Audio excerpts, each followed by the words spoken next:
Well, I guess to start off with, it's been maybe we're here with Red Fang. So, hey, to start off with, I mean, this past year has kind of been moving pretty quick for you guys, huh? Yeah, been busy. The ball's rolling good for us. We did Metal Alliance tour with Helmet and Crowbar and St. Vitus and Kylesa and Hal and Atlas Moth, and I didn't leave somebody out there.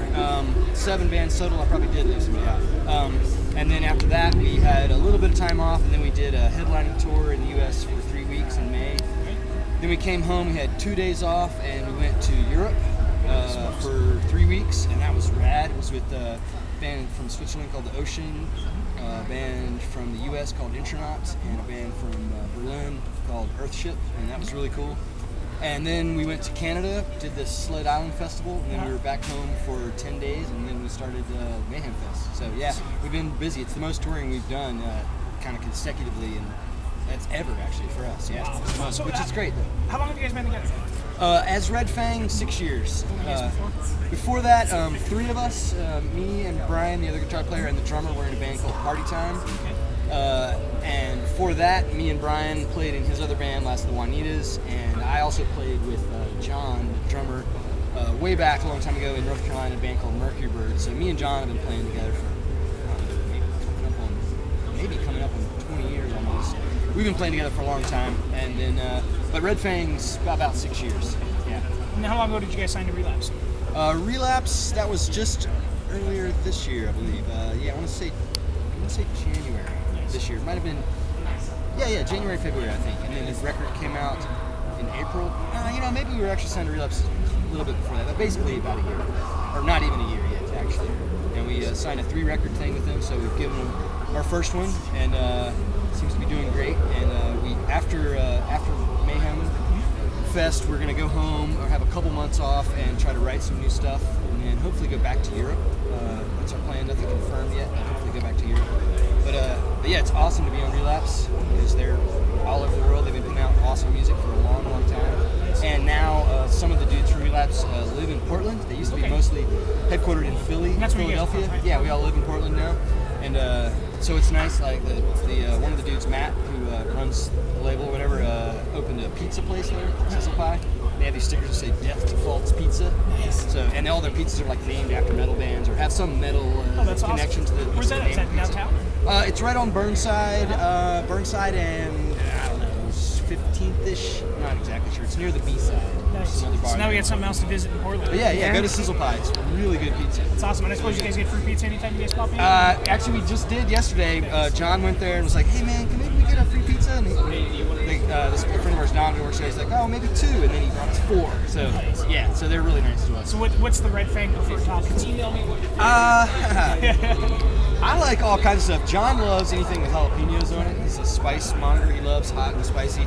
I guess my favorite is probably just like mushroom and pepperoni. Pretty standard. Just basic. Yeah. Awesome. So, when did you guys find out about Mayhem and stuff? What was your reaction to kind of getting on this tour? At first, I was like, "Wow, okay, we're gonna be on this big tour with a whole lot of bands that are. I mean, really, we're a little man on the totem pole, I think, compared to most of these bands." And it's great for us. I mean, I also think musically, stylistically, we're a little bit of an odd man out, just a little bit, compared to some of this other stuff. We're, on the spectrum from hard rock to metal. We're more towards the hard rock, the heavy rock, whatever, stoner rock, whatever you want to call it. And we got a little metal in there too, but we're not as metal as a lot of these bands. Some extreme bands. So, but I think it works. I think people dig our sound, and it's awesome to be playing to these crowds, like big crowds. It's really good for us because, like I said, we're like kind of the new guy in the world, or in this realm anyway. We've never been on a tour bus before. It's our first time. Usually we're in our little Ford Econoline cruising, and so that's nice. We're sharing a bus with Unearth. Nice. But yeah, when we first got it, I was kind of like, all right, here we go. Let's fucking do this. I don't know. Oh yeah, can I cuss? I don't know if oh yeah, you're fine. All right. Shoot. So how were the first 2 shows? What kind of reaction did you get from people? It was good. Yeah, there's a lot of people. When we play early, we're like basically, I guess ultimately we're the 3rd band that plays, and we play at like 2:30 in the afternoon. But the reactions were great. And first show, San Bernardino, was brutally hot. I mean, I live in Portland, so I'm not used to the sun like that. It was like, the sun was brutal. Like, I felt just Sundays and washed out at about like 5 o'clock that day. And it was also really dusty. Like, it was at the place where they did the US Festival originally, San Miguel Amphitheater in San Bernardino, and you could see just like the crowds, like the mosh pits going, and just dust clouds just rising off these people. Like, we were all just covered in dust, all our t-shirts and records and stuff all got real dusty. We weren't really prepared for that, and then but then the next show in Mountain View was still really sunny, but it wasn't crazy dusty, and it was actually a little cooler. It was really nice, and the crowds were great both times. And today, even though it was raining when we played, the crowds were great. There's people like jumping over the barriers, and yeah, it was a good crowd. Yeah, it was cool, and I hope that, and I think they're being cool. Like, somebody gets up there and starts crowd surfing, and then they get pushed over the barrier. Like, I think they're not kicking people out; they're just letting them run back into the crowd. They're like, fucking don't do that again or whatever. Which I think is great. Instead, because I was like, oh man, these kids are gonna get kicked out. Like, they haven't even seen all the other bands, But I don't think they're being like that. They're just letting them run back. They're in, usually pretty cool about it on those stages and stuff. Even here, like in the big bands and stuff, they're usually pretty cool about it. So I got to ask you about the videos. Oh yeah. How big of a boost do you think that is for you guys? Because the two videos, Prehistoric Dogs and Wires. Wires, yeah. I mean, are two of the funniest videos I've seen in a long time. Yeah, definitely. I think one of the best things that's happened for us, actually. Whitey McConaughey is the director who made both of those, and I have to give the credit for the concepts to him as well. He came up with all that stuff. But yes, very good for our band, because I think just the spirit of the videos, it's like beer drinking, battling, smashing stuff with cars. It's got a good spirit, and I think people who might not even care about our music, they still might watch the video just for the humor factor, the comedy factor, or whatever. And so it's been really good. Like, when we were in Europe, there were crowds who knew who we were and knew our songs, and like we got to go to Greece and play, and there's people singing along and knew our stuff, and I'm pretty sure it's because of those videos. It must be. They've been really good for us. Yeah, that's how I got turned on to you. Was somebody said, "Well, you got to see Prehistoric Dog," and I watched it, and I was like, "Wow, the video's good." I was really struck by how good the music was. I was just like, "Oh, this is right in my wheelhouse." It's like, I love this. This grungy, Black Sabbath, stoner rock shit. It's definitely Sabbath. I love Sabbath. That is probably my number one. If I had to pick, if you got to pick one band, Sabbath would be it for me. Yeah. What's your favorite Sabbath album? I go between Sabotage and Volume 4, and really all of them.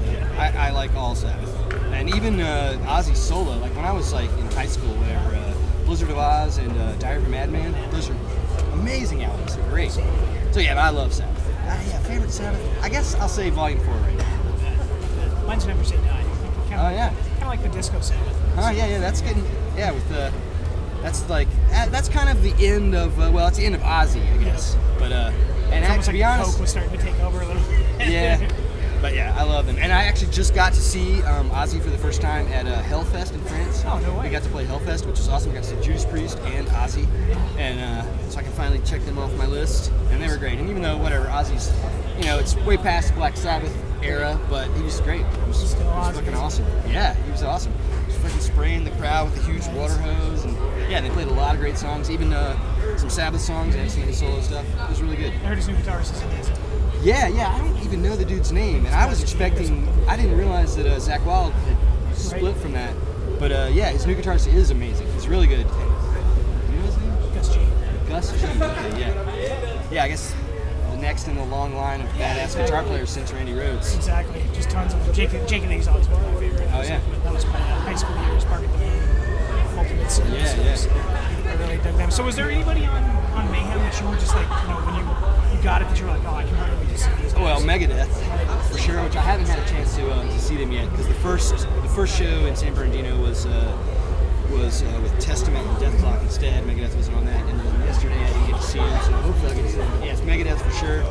And Kingdom of Sorrow, Kirk from Down and Crowbar. Nice guy, yeah. Yeah, he's great. He's a great dude. And so I definitely am into seeing them. And I didn't really know Unearth before this tour, but we're sharing the bus with them, and they are great. I really like Unearth. So I'd say out of all these, Megadeth, Kingdom of Sorrow, and Unearth are the ones that I'm stoked to see. Excellent. Well, hey, that's about all we had. I appreciate your time, man. Cool. So